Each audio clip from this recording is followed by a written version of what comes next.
Hello friends, चलिए class को शुरू करते हैं और देखते हैं पहला क्वेश्चन क्या कह रहा है। चलिए, पहला क्वेश्चन ये कह रहा है कि 0.53 कितना कह रहा है 0.53 और इस पर लगा हुआ है बार। इसकी आपको वैल्यू बतानी है कि इसकी वैल्यू फ्रैक्शन में क्या होगी।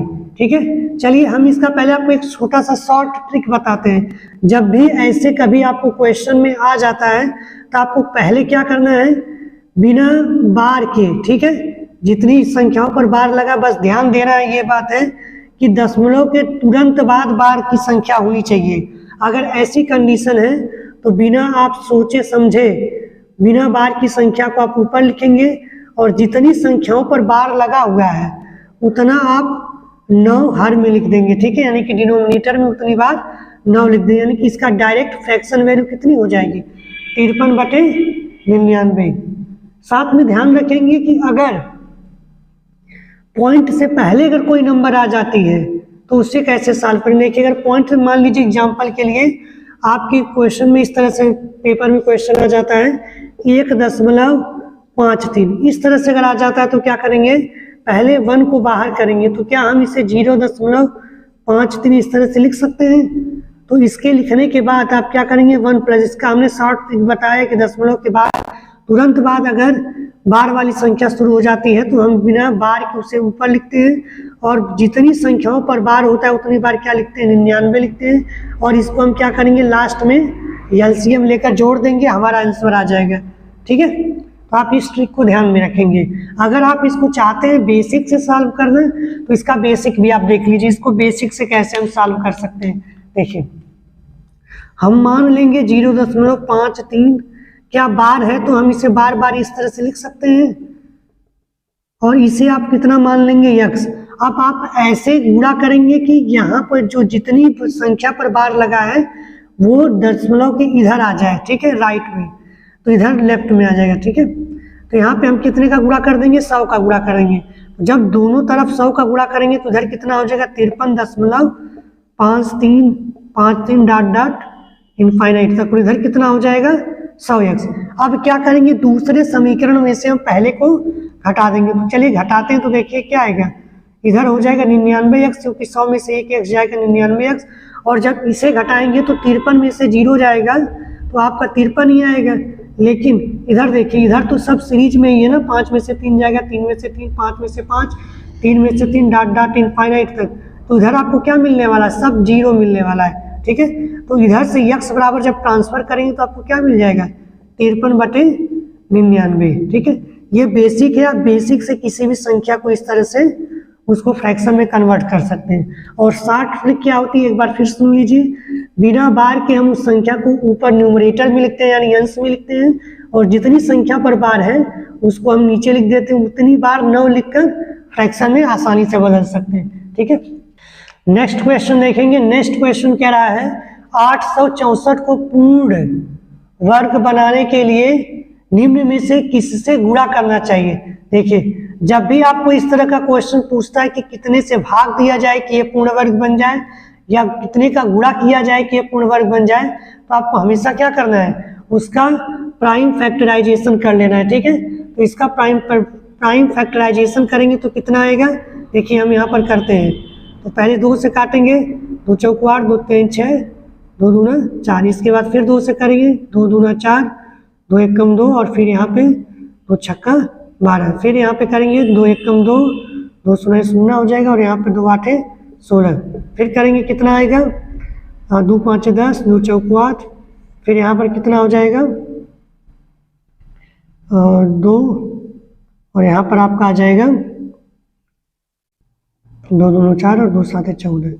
फिर इसको काट लेंगे 3 से,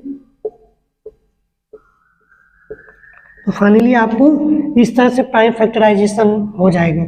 लेकिन हमको पूर्ण वर्ग बनाना है तो कोई भी संख्या पूर्ण वर्ग कब बनेगी, जब उसके जो प्राइम फैक्टर हैं जोड़े में उपस्थित हो।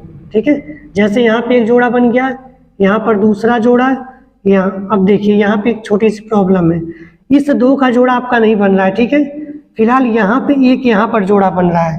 क्लियर हो रही बात ना, एक बार इसको अलग कलर से आपको दिखा देते हैं।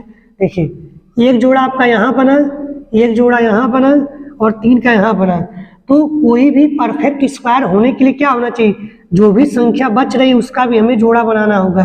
तो यहाँ पर इसको जोड़ा बनाने के लिए हमको क्या करना पड़ेगा, 1 और 2 का गुणा और यहाँ पर 1 और 3 का गुणा, यानी कि फाइनली कितने का गुणा करना पड़ेगा, 6 का गुणा करना पड़ेगा। यानी 6 का जब हम मल्टीप्लाई कर देंगे इसमें तो परफेक्ट स्क्वायर हो जाएगा। ठीक है, चलिए नेक्स्ट क्वेश्चन कह रहा है कि यदि किसी त्रिभुज के 2 कोण कितने दिए हुए हैं, 2 कोण में से एक कोण 30 डिग्री हो और दूसरा 105 डिग्री हो, तो आपको तीसरे कोण का मान बताना है। तो ये तो बहुत ही सिंपल सा सवाल है।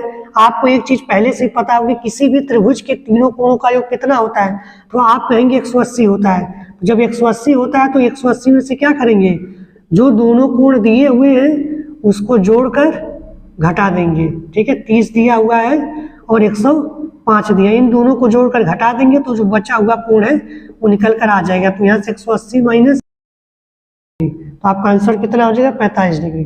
चलिए ठीक, इसी के साथ हम नेक्स्ट क्वेश्चन भी देख लेते हैं।